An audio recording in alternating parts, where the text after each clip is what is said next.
कि एक भेड़ चलाने वाला बहुत सी बकरियों को और भेड़ों को चरा रहा था। उनमें से एक बकरी शाम के समय था तो झाड़ी चुगने में इतना मस्त हो गई कि सब भेड़े बकरियां चली गई और वो अकेली रह गई।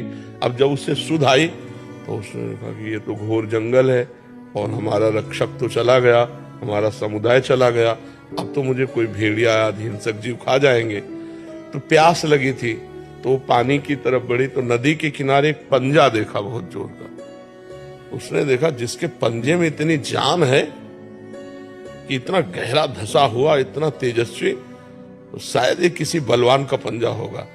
तो पानी पिया, इतने में भेड़िया आ गया लार टपकाते हुए बकरी को देखते। बकरी ने कहा ए इस पंजे को देख लो। ये मुझे जो इसने देखा, अरे पंजा तो शेर का, शेर इसी में टल गया, भेड़िया भगा। जो जो पशु आवे अब उसको तो और विश्वास होता गया ना, जैसे जैसे विघ्न हटता गया उस पंजे के बल से।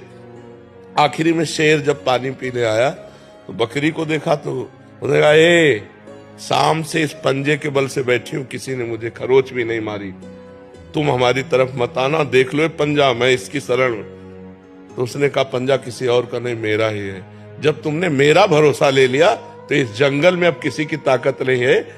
तो भाव में था, संतों के द्वारा कहा, भाव में था कि संसार के इस बखेड़े में भोगों में हम भूल गए और काल रूपी भेड़िया आया, वो मार ही डालेगा। अगर जबरदस्त पंजा भगवान श्री हरि के चरणारविंद, अपार संसार समुद्र मध्य मज्जतो तो शरणम की मस्ती, इस संसार समुद्र में डूब रहा हूं तो किसकी शरण में जाऊं? तो गुरु कृपालु कृपया वदेत श्री विश्वेश्वर पादाम्बुज दीर्घ नौका, श्री भगवान विश्वनाथ जी के चरणारविंद।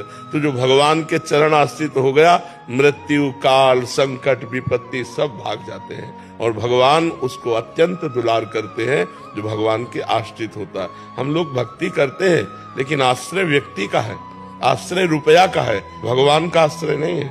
कोई बिरला होता है भगवान के आश्रित। अपनी कामना पूर्ण करने के लिए तो हम कह सकते हैं कि भगवान देखो हम तुम्हारे सहारे हैं, ये काम बना दो, लेकिन भगवान का आश्रय अंदर से होना वो बहुत कठिन है।